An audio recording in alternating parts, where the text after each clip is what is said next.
시청자 여러분 안녕하십니까, 김주성TV입니다. 한동안 이게 영상을 업로드 못했는데 여러가지 좀 사정이 있습니다. 일단 코로나가 원수고요. 거의 아오지온 이후로 한 3주 정도? 2주 정도 지났는가? 일단 제 이야기는 이어나가도록 하겠습니다. 전 시간에 아마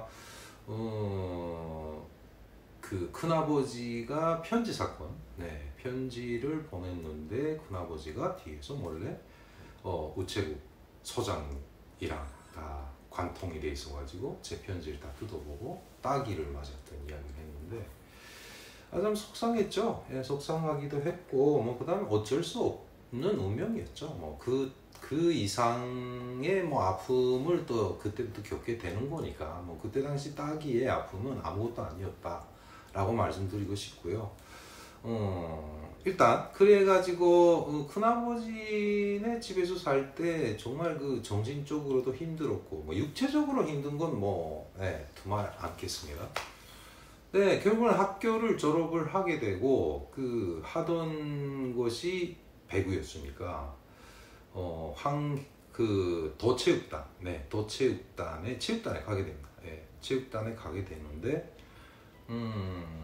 체육단에 가기 전에 일단 그때 당시는 북에서는 학교를 9월에 졸업을 하거든요. 8월에 졸업을 해서 9월 1일부터 개학이었으니까 8월 달에 졸업식을 앞두고 역시 또 집에 들어가기 싫어서 계속 돌아다녔죠. 친구 집에 가서 얻어먹고 막 하고 있는데 드디어 학교에서 연락이 온 거죠.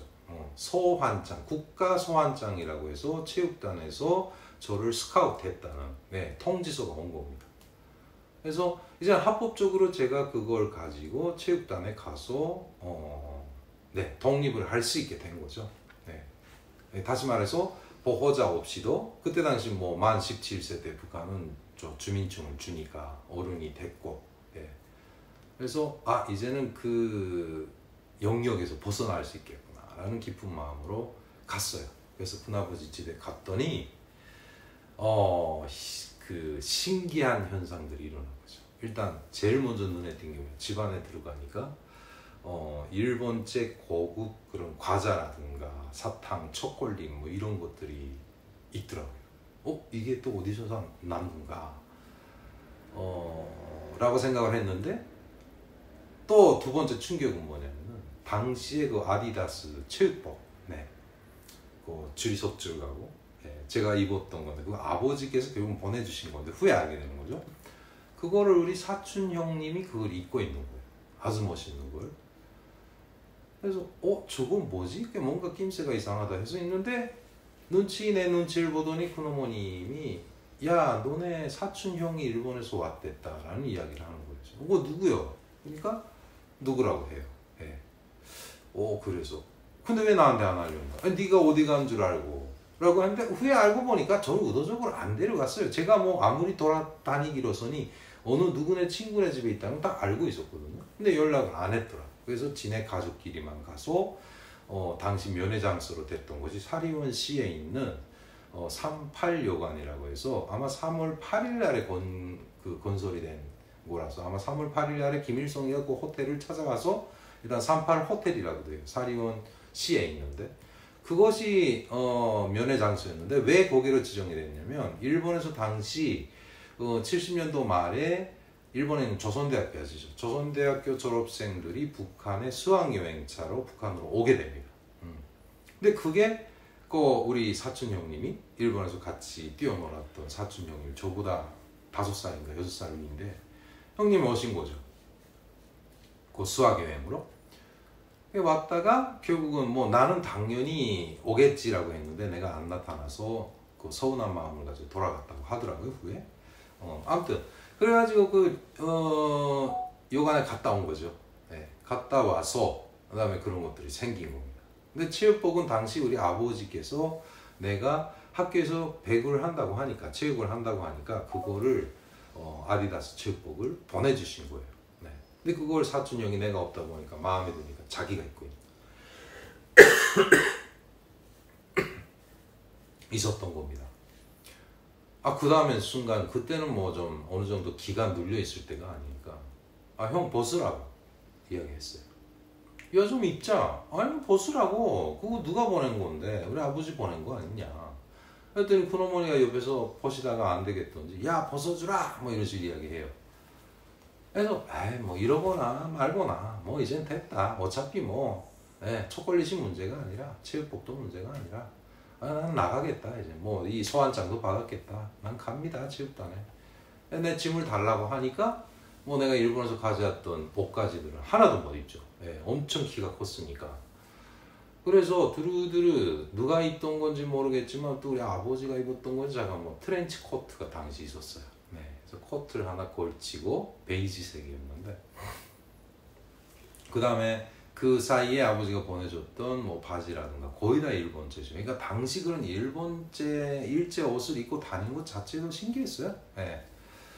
하여튼 그걸 입고 그 다음에 아버지께서 이미 전에 보내주셨다고 내가 말씀드렸죠. 기타, 피크 기타였는데 그 기타를 또 뜰렁 매고 두루두루 입을 수 있는 옷가지를 집어넣고 당시 그 백이 있었지. 옛날엔 캐리어가 없을 때니까. 그냥 그걸 들고 갑니다 하고 나왔어요. 나오려고 하니까 큰아버지가 돌아오셔갖고 앞을 막는, 너 영원히 나가려고 하나? 그렇다고. 남은 짐들이 있는 거, 책상이랑 내 거 있는 거, 그 스테레오가 있었거든요. 레코드판. 아, 이런 거랑 후에 가지러 올 테니까 그냥 싸서 그 옆에다 두시라고. 뭐 당당했죠 그때는. 뭐 다시 때리려고 하면 나도 그냥 맞설판이었으니까. 하여튼 그래서 나갔어요. 나가서 역으로 갔죠. 뭐 그때 당시는 뭐 북한 전기는 나름대로 들어오는데 그래도 연차 때는 열차가 많아가지고 제 시간에 들어오는 것이 없었거든요. 그래서 그 다음에 역에 갔더니 그 밤 9시쯤 됐나. 근데 그 기차가 알아봤더니 한 11시쯤 들어온다는 거예요. 기다리는데 그 다음 어떻게 알고 우리 그 학교 친구들이 335 모여가지고 뭐 그때 당시 풍습이 그랬어요. 그때 학교에서 애들이 군대 간다 그러면은 또 언 학급이 가서 또 바래다 주고. 저도 또 역시 뭐 군대는 아니지만 가잖아요. 가니까 일단 그 와서 바래다 주고 갔지. 열차가 떠날 때까지. 아마도 결국 11시 들어온다는 기차가 아마 밤 1시쯤 된 것 같아요. 그 기차가 들어와서 저는 올라타고 빠이빠이를 하고 그 다음에 체육장으로 가게 됩니다. 아, 참 마음이 쓸쓸하더라고요. 뭐 그때 보니까 뭐 그렇지 않아도 할아버지 할머니 다 돌아가시고 홀로 됐지만, 근데 아무튼 그래도 그 뭔가 홀가분하고 어깨에서 뭔가 무거운 짐을 내려놓은 것 같은 그런 느낌이 들었고요. 좀 열차를 타고 그 자리에 앉지 않고 그 아시잖아요. 영화 장면 같은 데 보면 그 뭐라 그래요? 난간인 승강대라고 하나요? 뭐 이렇게 올라타는데 거기 다 열려 있거든요. 북한 차는 워낙에 천천히 가니까 기차가. 거기 대기를 떡 잡고 밖을 보면서 가는 거죠. 밤 열차를 타고 영화의 한 장면 같은데 트렌치 코트 탁 입고, 그것이 제 유년 시절의 유년이 아니라 소년 시절의 마지막 모습이었던 것 같습니다. 그렇게 돼서 후에 그로부터 한 2년인가 3년 후에 사촌, 일본에서 오셨던 고모 사촌 형님네 그 동생, 바로 아래 동생이 와요. 또 뒤따라서 조선대학교를 졸업을 하고 북한에 오게 되는데, 그때는 뭐 저는 그 대학에 가 있을 때거든요. 결국은 체육단에 가서 한 2년 정도 체육단에서 현역 선수 생활을 했는데, 하다가 도중에서 그만두고 대학의 추천을 받고 사범대에 가게 되는 겁니다. 간단히 말씀드리면 체육단에 가긴 갔는데 그때 당시 체육단 생활이 나름 좋았어요. 어떤 게 좋았냐면 일단은 체육단에 갔죠. 가니까 합숙 생활을 하는데 침대였어.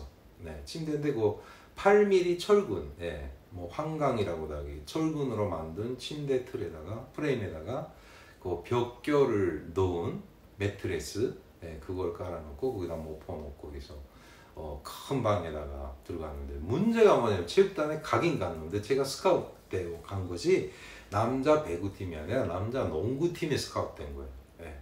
제가 갔던 체육단은 남자 배구팀이 승산이 없어서 성적을 못 내니까 결국은 없애고 남자 농구팀만 있어요. 근데 농구 감독이 내가 키가 상당히 클 것 같으니까 나이에 비해서 뭐 당시 그때 80 넘었었으니 그래서 전망성을 보고 다시 농구를 배워주겠다고 저를 데리고 온 거죠.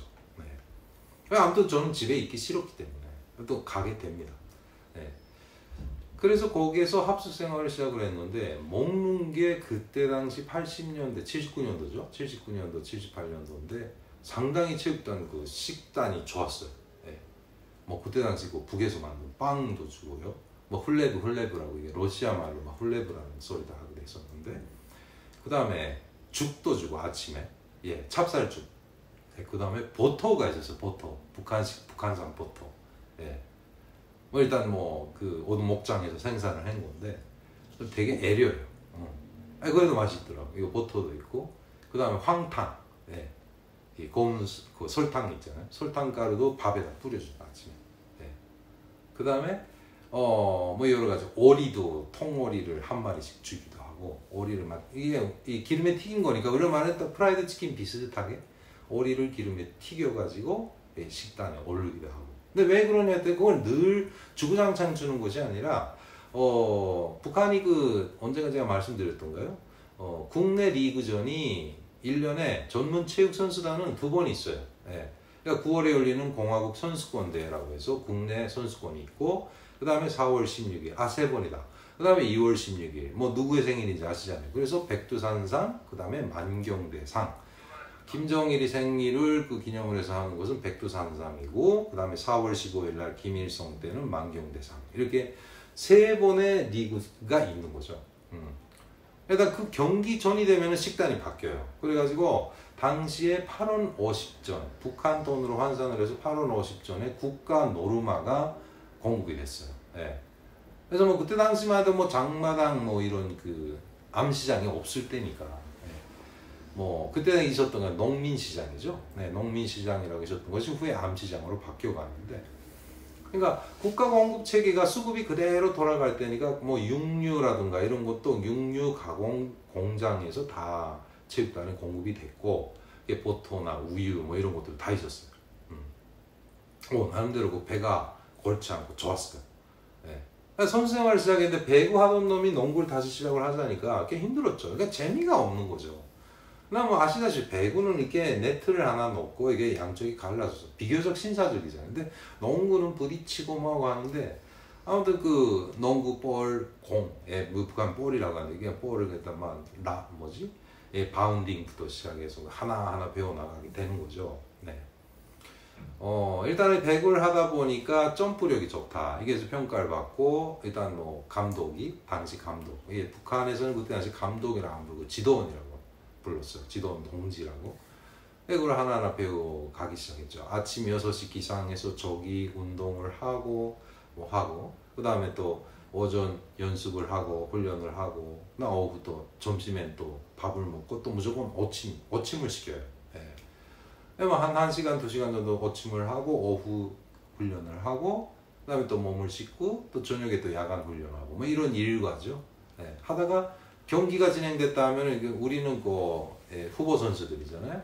그냥 한국에서도 그렇게 이야기한 적이 있잖아요. 망태기, 볼이 달린 망태기를 메고 따라다니고 뭐 이런 과정.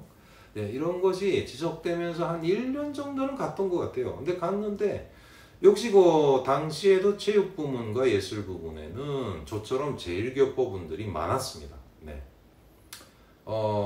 그래도 제가 갔던 체육단에도 제일교포 뭐 특히나 유도 감독을 하셨던 분도 계셨고 그 다음에 복싱 감독도 제일교포였고 그 다음에 선수들 중에서도 역시 저처럼 일본에서는 안 태어났지만 북송선을 타고 북한에 오신 분들의 자녀들, 북한에서 태어난 2세들이 꽤 있었어요.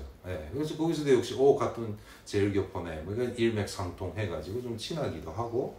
그러니까 저는 늘 우리 친구들이 그 유도 선수 아니면은 뭐 복싱 선수, 형벌 되는 사람도 있고 또래도 있었고 하니까 뭐 솔직히 막말로 말해서 어디 가서 매를 안 맞고 다니고죠. 뭐 전 싸움은 그렇게 잘 못하는 편이라서.